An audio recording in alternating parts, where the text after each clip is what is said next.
Hustisya ang sigaw ni Tonton Bringas sa post nito sa social media. Matapos ang isa na namang controversial game ang nangyari sa MEBL. Kitang-kita sa video na hinampas o sinuntok ni Santos si Bringas.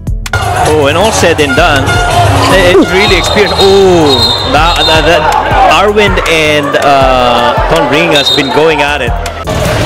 Yeah, before that, meron na eh. Kanina pa yan eh. Oh my! That's in the head. That should be disqualified. Oh yeah. That's gonna be big.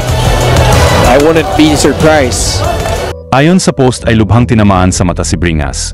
Malaki naman ang posibilidad na hatulan ng lifetime bansaliga ng MEBL, si Arwind Santos.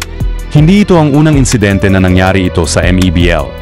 Matatandaang may insidente rin na nangyari sa liga sa pagitan ni Sorella at Tibayan noong Agosto. It was the ball game already. Yes. Ang laki na ng baon na lamang eh. Uy! Oh. And oh wow. Bagsak si Tibayan. Sorella. And that's a big body. Lahat ng pagkakamali ay may kapalit na consequence.